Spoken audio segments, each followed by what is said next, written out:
Well, welcome back. I hope you survived cardiac arrest from the first session or whatever other trauma it may have introduced. Appreciate you rejoining us for what hopefully will be the useful part of these briefings we call the Vortex strategy. And the real question as we stand here is the puzzlement, because anyone that presumes that the coming 12 to 24 months are going to be smooth sailing just hasn't done their homework. Now, whether it'll be up or down, who knows? The turbulence can come from the financial sector, which is over-leveraged. It can come from missteps in political estimates. It can come from nuclear deterrence in the Middle East. Who knows? Clearly, the likelihood of it being smooth sailing is very, very low. So we don't know whether it's going to go up or down. And for that reason, we call our response to this situation the Vortex strategy. And this session will attempt to deal with our action plan in response to that. Again, twice in the book of Proverbs, 22:3 and also 27:12, it says, "A prudent man foreseeth the evil and hideth himself, but the simple pass on and are punished indeed." So the Vortex strategy. You see, our times are uniquely uncertain. There are times when you worry about a precipice of some kind, indeed. There's other times you're worried about inflation. It's rare that you have both threats coming at you with intense uncertainty. It's impossible to predict. Anyone that thinks they can predict is probably hasn't done the full homework. It could be hyperinflation, not just inflation. That's one thing. Hyperinflation is one possibility. The other possibility is a depression. Both have their collection of experts that have their reasons for embracing those projections. And setting both of those aside, it could be just some logistic upheavals of something going wrong in some of these large-scale plans that are being set, either in the military or economically or internationally. So what's the optimum strategy if you're a military leader and you have uncertainty? You know, the history is full of examples where you don't rely on the Maginot Line, you don't rely on fortifications. The military strategy under conditions of uncertainty is always mobility. That's why tanks are so powerful instead of fixed emplacements and so on. And mobility is always the response to uncertainty. Now, in financial terms, the equivalent of that is liquidity. The important thing for each of us to do in facing the uncertainties we face is to be liquid, be flexible, be able to shift and zig and zag if you need to zig and zag. So we have 4 points, and they are perhaps disarmingly simple. The first step we're going to suggest is to lower your cost of living.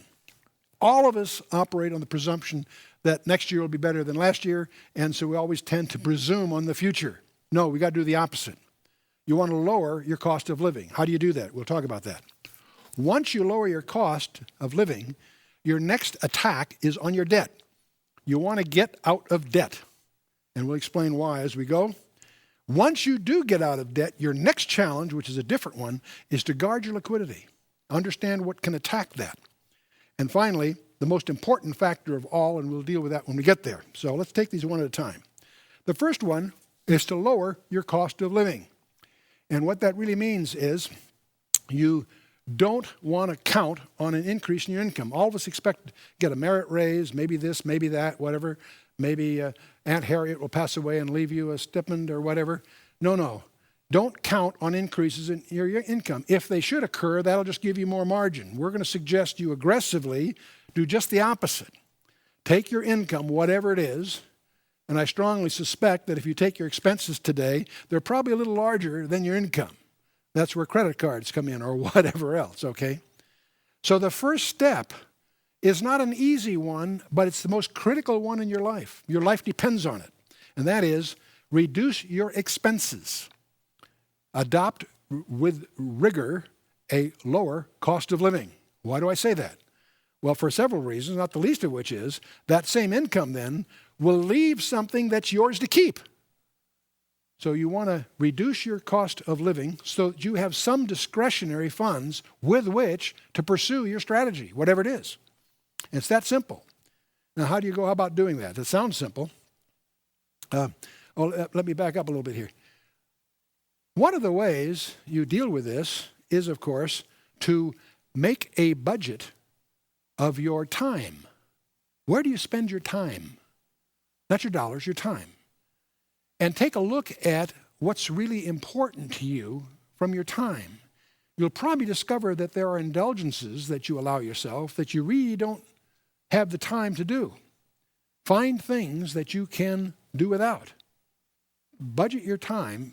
Let that determine those, make some priorities in your life that are the most important ones, and build a budget to meet those and get rid of the surpluses. Simplify. Get back to basics. Okay, so you want to get out of debt. See, debt is a presumption on the future. And we certainly can't presume on the future today. Debt is contrary to God's plan for your life. The scripture clearly says the borrower is slave to the lender. That's, again, Proverbs 22:7. The rich ruleth over the poor, and the borrower is servant to the lender. Believe it. God would have you free of that kind of bondage. And I'll show you why in a minute. So what you're going to do is use the increments that you gain from step one to repair the following. To refinance variable rate mortgages. If you're in a variable rate mortgage, fix that. You do not want to be in a variable rate mortgage under the kind of conditions that we may be plunging into. Fixed rate mortgage. If you have one, find a way, negotiate your way out of that one. Desperately. You need to eliminate credit card debt. It's terribly, terribly expensive, and that will swallow you up. You need to systematically, aggressively eliminate the credit card debt. What I want you to do is establish and control a serious budget as if your life depended on it. You know why? Because it does. Your degrees of freedom as an individual, your stewardship as the head of a family, demands that you take these steps to give you as much flexibility as is attainable in the months ahead. Okay, so let's assume you've done that. You've managed to tighten the belt. You've gotten rid of a few indulgences, what have you. You've been able to get your debts under control. You now have, amazingly enough, some surplus, some liquidity. What do you do with that? Your next step is to guard it jealously. You don't go for earnings, you go for liquidity. So once your debt is under control, you can now use that margin from step one to establish your reserves. What you're going to do with those is diversify them in different asset classes. I'm not suggesting you're diversified because you own different stocks. No. Stocks, bonds, there's about 7 major categories of investment. Diversify. Don't put all your eggs in one basket. What you want to do is diversify those asset classes, but you want to do it in a way that maintains your liquidity. With a click of a mouse, you can shift from A to B to C. That's possible today. That's one reason real estate is such a heavy kind of investment, because it's very illiquid. You can never sell it when you want to. Now, the investment in your house is more than just an investment. That's a whole emotional thing altogether. But you want to get into investments that you can get out of. Most projects are easier to get into than out of. But as you pick your targets, maintain liquidity. Don't worry about maximizing earnings, not for the next few years. Let's get through the storm, conserving what you got. What you want to do is you want to straddle industries, straddle borders, straddle currencies. That's all feasible to do if you do it under good advice. The other step in guarding your liquidity may surprise you, and that's to get your assets out of reach from your adversaries. And what am I talking about that? Well, first of all, in order to do that, you need to know who they are. And secondly, you need to take precautionary steps before they're needed. Once you need them, it may be too late, and I'll explain what I mean. In guarding your assets, asset protection, you need to understand that we live in a litigious society. Anyone can sue anyone else. I understand there's a lawsuit filed every 10 seconds by someone against somebody else. Now, the problem that you're going to have, especially in troubled times, is a large reservoir of underemployed attorneys. And one of the things they can do is they can go down shareholder lists of public companies. They can go to the Hall of Records and find out who has a large piece of property that has no encumbrances. They can contrive a grievance against one of those. If they can do it as a class action, there's no countersuit possible. You're suddenly entering the world of games, of special rules, that's won by people who know those rules. Anyone can sue anyone, and every lawsuit is a roulette wheel. Ask any competent attorney, and they will tell you if you really have the facts on your side, you've got a 50-50 chance of maybe winning. That may shock you. Many people find themselves in court with something they consider totally without merit and discover it's going to cost them a lot to defend themselves, and they do have the jeopardy of having what's called in the trade an unworthy judgment. Protecting yourself against the unworthy judgment is something that anyone with assets needs to anticipate. Once you're confronted with such a situation, it's too late to do much because that can be contrived as a contrivance. And so every lawsuit is a roulette wheel. So what I'm suggesting you'll want to do if you get this far in your program is to protect yourself in advance against the so-called unworthy judgment. That's one reason if you have a piece of property, real estate property, it's probably be well advised to have it significantly encumbered. Because if it's clear, it's a target for someone to contrive an action. If it's large enough and there's a possibility, there are people that will have time on their hands and the skills to play this game. So what do you do about that? Your ultimate defense against this kind of an action is to own nothing. When that guy shows up on your doorstep with a court judgment that you owe him $10 million, you say, great, here's my wristwatch, that's all I own. I own nothing. Take it. Take nothing. I own nothing. What do you mean? You've got a laptop, you've got a car. No, those are leased from the company. They're not mine. They belong to XYZ. You follow me? So this whole ultimate defense is own nothing. And where this plunges us into the use of trusts, corporations, foundations, what have you. Now, trusts come from, its origin is English common law. They are very powerful tools. They don't necessarily require registration. They can be surprisingly invisible. We're talking about testamentary trusts and inter vivos living trusts, both revocable and irrevocable. And what are the advantages? Well, first of all, if you have assets of some kind, it speeds up their distribution instead of probate. You don't want to have your assets passed to your beneficiaries through probate. Trust me. That's another roulette wheel you don't need right now, and it's a very expensive one. Trusts are more difficult to contest. If you've got people in the weeds that are upset with it, they'll have a tougher time fighting that battle. They're far more private than a will. They can be very invisible if you so want them that way. Now, since we're talking in general of revocable trusts, once you make them, you can change them anytime you like. You suddenly change your mind. You can change beneficiaries. You can change terms and conditions. They are revocable. You can change them when you like. There are reasons, occasionally, to make them irrevocable. That can have enormous power for certain purposes. Two primarily. One is taxation, and the second is access to creditors. Creditors can't get at them if it's done properly. So you can make most of your financial value out of reach, and that's what we're talking about here. The other advantage of trust, it avoids the time and expense of probate. It's much more efficient, less expensive procedure. What are the disadvantages? Well, they're not free. It costs a few $100s to form one, and if they're complicated, a few $1,000s maybe. Most attorneys can, that's what they specialize in. You want to get one that knows what he's doing, and it's not free, but it's not prohibitive, and depending on how complex you want to make it. They do require administration and expense, but again, that's modest. It might be an hour or two of time per year with your attorney to make sure it's current and you want to make some changes. One of the problems with a trust is it can be mismanaged because you have a problem of successor trustees. If something happens to you, who's going to be the trustee?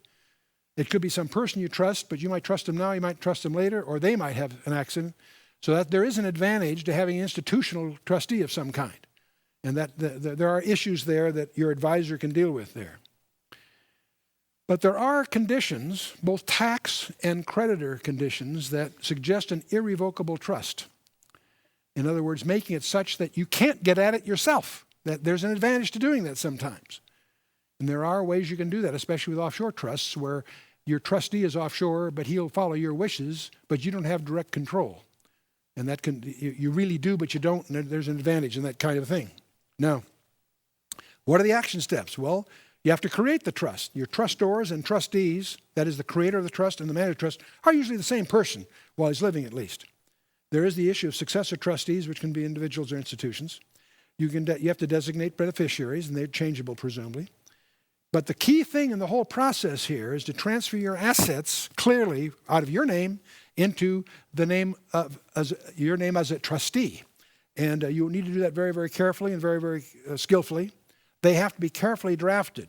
The title documents to what you're transferring have to be done precisely correctly. That's why you want to have a competent attorney do that to make this effective. It also needs to be done, presumably, usually, a year in advance of needing it. In other words, if you do this 30 days before getting hit with a law, or after you get hit with a lawsuit, it won't fly because it'll be considered a contrivance, a fraudulent conveyance, they will call it. If it's done a year ago, one can normally argue that you had no anticipation of a suit being filed, or it wasn't done because of the suit being filed, and so you can enjoy that protection. But the smart time to do this is do it right now before you have any apparent need of it. So create the trust, then hope a year goes by before someone decides to sue you. That's basically the strategy. You need to avoid any appearance of fraudulent conveyance to avoid creditors. You don't want to create the impression that that's the only reason you're doing this. And there's plenty of good reasons and good benefit in creating a trust anyway. The benefit that you may be most concerned about getting of a list of 10 will be the creditor issue. But trusts are also very powerful tools for estate planning. There are AB trusts, ABC trusts, Q-tip trusts, and it's not my purpose here to go through the subtleties other than to say multiple trusts can be structured in such a way as to maximize your advantages under current estate laws. And so there's huge, huge benefit in having a competent person review your situation and do some meaningful estate planning that will mix the different kinds of trusts and maybe with insurance here and there to maximize your entire estate situation today, not just after you pass away. And this is also where irrevocable trusts start to come into the picture. There are places for them. Wealth preservation trusts. They're a tax-free environment for highly appreciated assets, especially if you have a highly appreciated asset of some kind, a hotel that you paid $10 for, it's now worth $10 million. You don't want to own that. You want that in a properly constructed trust if you want to really maximize your benefit of it. Whatever.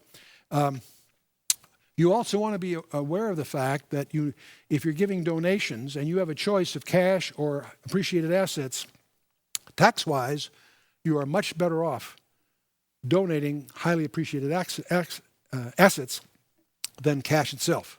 So your advisors can explain that all to you.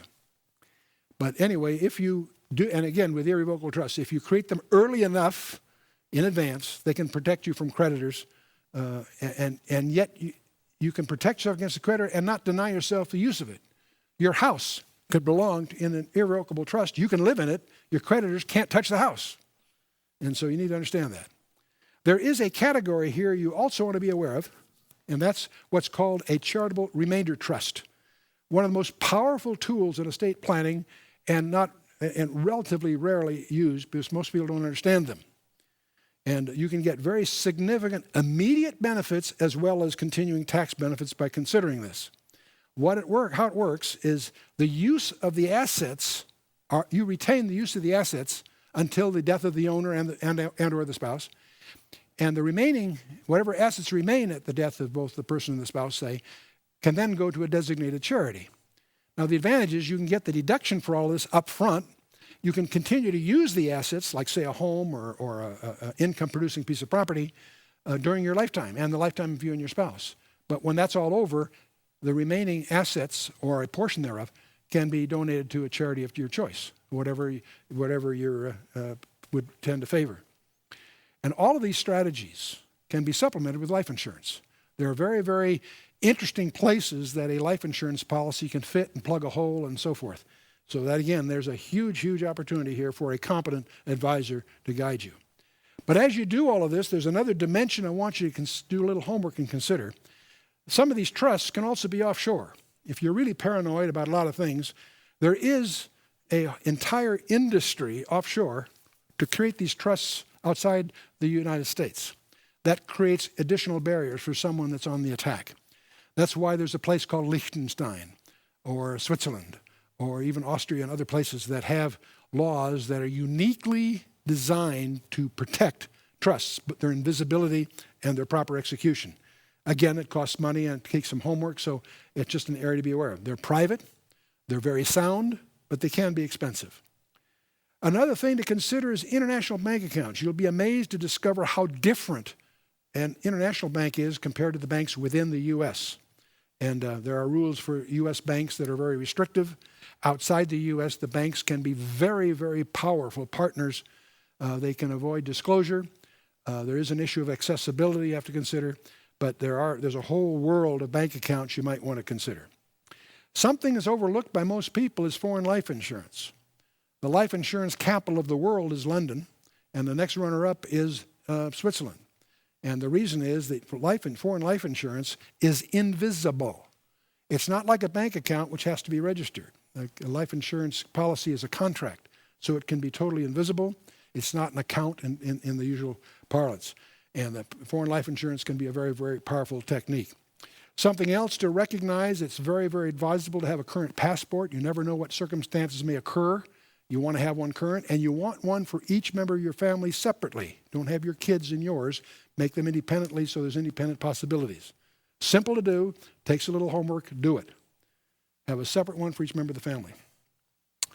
Now, there's a lot of other things we could be talking about, other forms of ownership. In corporations, I happen to favor corporations over partnerships for a number of reasons. They're simple, they can be private, they can be invisible, they can even be bearer stock. There's all kinds of ways to use these. They're very simple. And there are jurisdictions that specialize in these things. There are tax considerations. Usually a corporation's negative is that you get double tax, but with sub-S, C-Corp, and LLCs and other forms of that, you can get around the tax problems very easily. So corporations are simple because they're all understandable. Who owns what, who's who. Now, there are very powerful techniques in the forms of limited partnerships.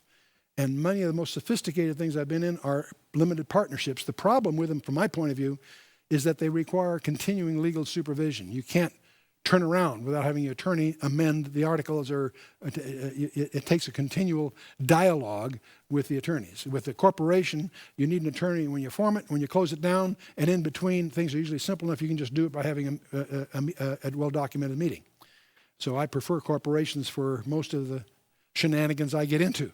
But limited partnerships are appropriate if you're going to have legal counsel involved anyway. There are powerful techniques there that you can get advice. But the main point I'm going to suggest you seriously consider is have a plan. Have a plan. Do your own homework, reading, and do your background study on these things. And use an attorney that's experienced in what you're pursuing, either asset protection or taxation are specialty areas.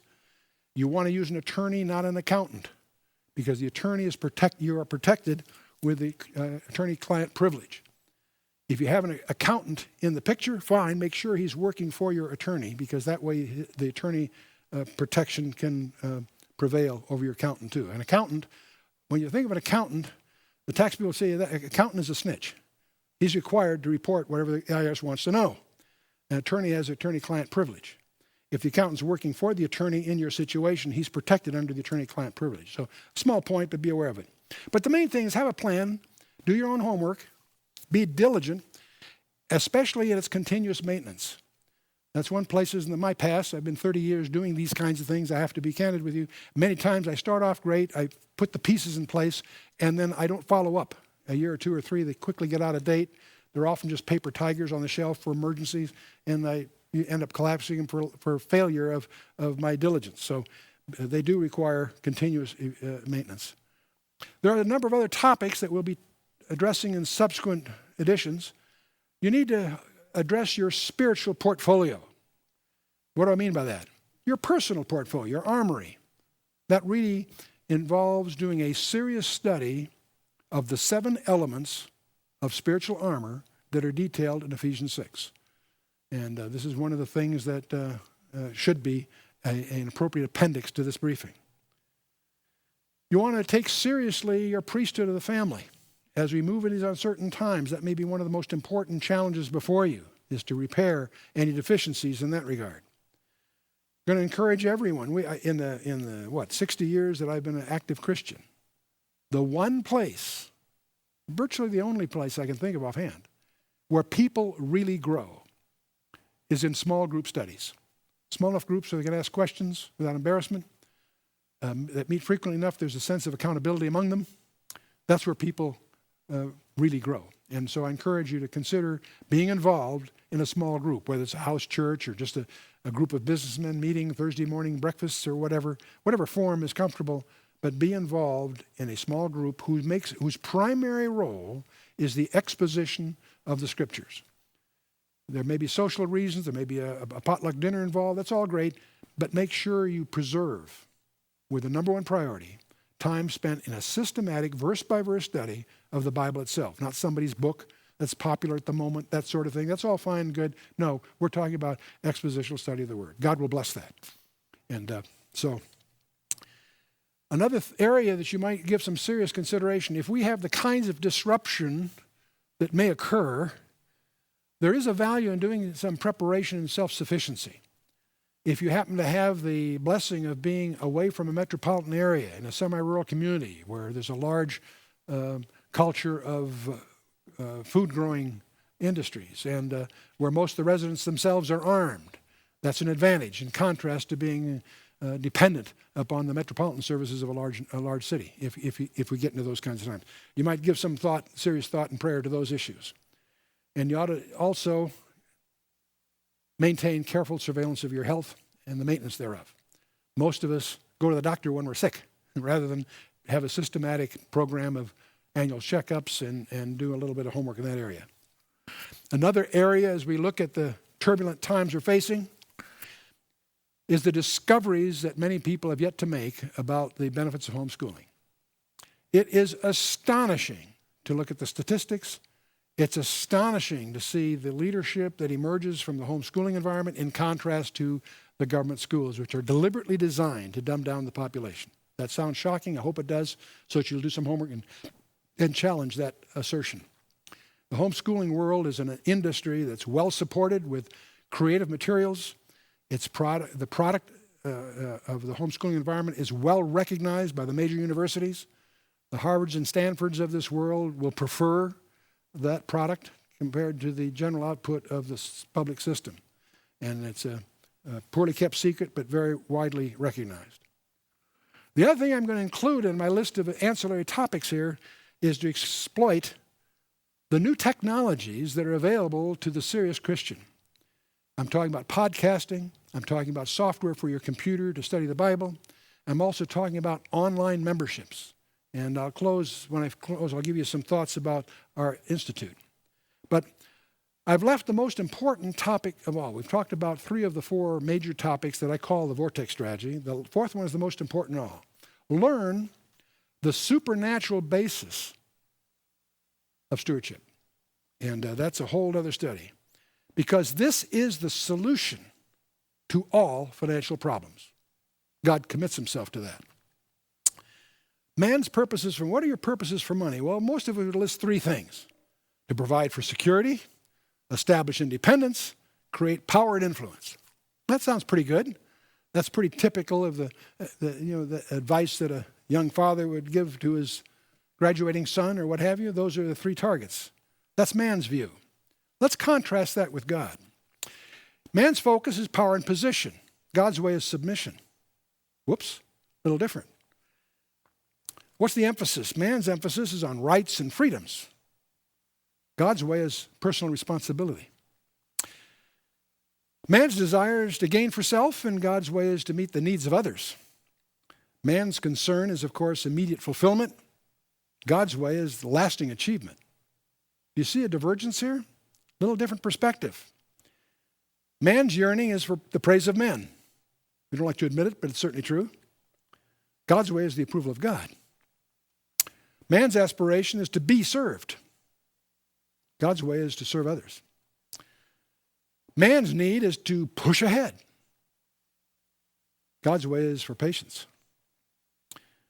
Man's striving is to lead men. God's way is to follow God. Man's interest is for competition. God's way is cooperation. Man's motivation is to self-glorification, and of course, God's motivation is God's glory. You can make many different lists like this, but clearly as you try to put ourselves in God's perspective, we get quite a different perspective of life itself. What are God's purposes for money? Well, the first one is provision. Second, direction. Third is fellowship, believe it or not. And fourth is demonstration. And they have their Old Testament references, but let's take each one in. The first one, provision, to provide basic needs. Olivet Discourse talks about that. Partly to establish dependence on Him daily. That's one of God's purposes. Not for us to be independent, but rather to recognize our dependence on Him. And furthermore, to deepen our love for the Lord. He should accompany you step by step, day by day. To develop a spirit of gratefulness. Boy, how precious that is. To teach us to live within our means. That's a tough one, but a real one. And to help us to enjoy our possessions. It's interesting how often the pursuit of those possessions interferes with our real enjoyment of those possessions. How often? I know in our life, there have been indulgences that really get in the way of enjoyment. The maintenance turns out to be not worth the trouble. Second one is to confirm direction. This is one where God gives us direction. To build our faith and vision. To really determine who is the Lord of our life. And who's really running things. Who's in charge here. Another purpose God has for money is to protect us from harmful items. How often, if we had the means, we might dig ourselves a deep hole. I usually say the first law of holes is to stop digging. And, of course, to teach us patience. How impatient we are. We're always in a hurry. I'm always reminded of a sermon that Chuck Smith preached one day about, have you ever thanked God for the prayers He didn't answer? It's an interesting question. He says the time that he's reminded of that, especially when he hits his high school reunions and he meets the gals that he couldn't live without back then. And he praises God that God didn't answer his prayer. Anyway, to concentrate on true riches, God's perspective will draw us to focus in the right direction.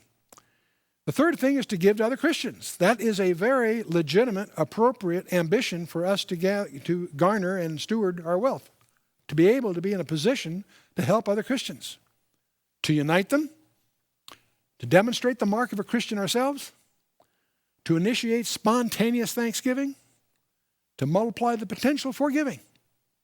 That's God's purposes for money. And finally, to illustrate God's power, to cause Christians to trust Him. God uses that. In fact, one of my personally most important insights in life was to realize that every day God finds another way to ask the question, do you trust me? And is there any more powerful way that He does that than in our financial affairs? Do you trust Him? And that's what His goal is, to have us trust Him. And to mock the false gods of our age. That's one of the things He does. He'll provide in ways that makes it very clear it wasn't your skill or shrewdness, it was His grace that causes that particular check to arrive at just the right time because He has His fingerprints all over it. Another purpose that God has for money is to purify our lives and motives, to really focus ourselves on the basics, on the essentials. Another thing is to bring non-Christians to salvation. That's a valuable use of resources. And of course, ultimately, finally, to glorify God. That's the long and the short of it. Well, another subject that comes up in this whole area is tithing. We're going to try to talk about the key areas here. God does a very peculiar thing in Malachi chapter 3. It's very, even Jesus makes reference to the fact that we are not to test God. The general rule, and Jesus Himself alludes to it, that we're not there to put God to the test. That's like daring God. There is one exception in the Scripture. That's Malachi 3, where the Creator of the universe Himself puts Himself in a box. He gives you a dare to put Him to the test, to dare Him, and see if I will not open the windows of heaven and pour out a blessing so that will not be room enough to receive it. He makes that commitment to the tither. And it's very strange that God would put Himself in that tight a box. But there it is in Malachi 3. And I want you to notice this issue of many of us associate tithing, well, that's an Old Testament thing. No. That's not. That was instituted before the law. The law was given in Exodus 20. In Genesis 14, we have the tithes emerge. For 4 reasons we have tithes. It acknowledges the rights of the Creator. 1/10 of everything is His, just by decree. He made the place, He makes the rules. And He regards the first 10th of anything His in the first place. So when you give Him a 10th, you're just returning that which is already His. You need to understand that. Tithing is also the antidote for greed and covetousness, interestingly enough. It disconnects us from that passion, that path. It's a test of our faith. Do you really believe God? Do you believe Malachi 3:10 and all that? The other thing you'll discover, but you need to discover it yourself, not because I said so. No. You have to find out for yourself. But you'll discover that it is indeed the solution to every financial problem. God's resources are not limited, and He's there for you if you are being responsive to Him. And He loves to show off in that regard. He loves to do it in a way that becomes clearly Him and not your own cleverness or what have you. Now, the Old Testament pattern of tithing, we hardly have to document, but it's all through the Torah, all through the Old Testament, obviously. New Testament confirms it, however. Christ does not set aside tithes in Matthew 23, verse 23. It's implied by Paul in the even so of 1 Corinthians 9, 13 and 14. It's clear that it's taken for granted there. 1 Corinthians 16, lay by him store. All these things underscore the reality of the continuing tithes and offerings. So what's the difference between a tithe and offering? And by the way, Paul's allusions, of course, go to Malachi and so forth. Now, it's interesting that tithing is even more binding on the New Testament Christian than it is for the Old Testament believer. Why? Because of Luke 12:48. For unto whomsoever much is given, of him shall be much required. It's more binding on us since our privileges are greater than the Old Testament believer. So 1/10 of everything is His in the first place. So what you want to do as part of the Vortex strategy is to be strict, be careful, and be systematic. Separate the funds upon arrival. Have a separate checking account just for His work or whatever. Keep records. Realize your giving only comes after the return of His 10th. So make that your practice. I want to highlight something else that may come as a surprise. I really didn't understand this during most of my Christian ministry. It wasn't until I got on some boards of directors of other ministries that I began to recognize an interesting procedure. I spent most of my time I've spent a 30-year career on Wall Street, in a sense, in publicly traded corporate directorships and so on. And if you've been on Wall Street, you know most of the major money, professional money, is in the hands of professional managers that manage portfolios. And they, to a fault, manage quarter to quarter. They manage each quarter, so at the end of the quarter, they'll look as good as they can be for that quarter. And now the Asians and the Europeans have a little different perspective. They have a little longer horizon, but still, every portfolio manager has a reporting period, and his whole conduct is such that he wants to get at the end of that reporting period looking back with a minimum of regret. And that's actually a key thing in decision theory. Minimizing their maximum regret is called the Savage principle in the mathematics of game theory and so forth. In other words, they want to minimize the maximum. What's the regret? What could have happened had it been different? I want to minimize whatever that would be called regret. I want to minimize the maximum regret. That turns out, as you mathematically model the decisions, takes you a slightly different path than you might take otherwise. And so, but that turns out long run to be the right strategy. And that's what portfolio managers try to do. Well, from that background, I noticed that the really competent givers, sources of funds, do the same thing in a very different way.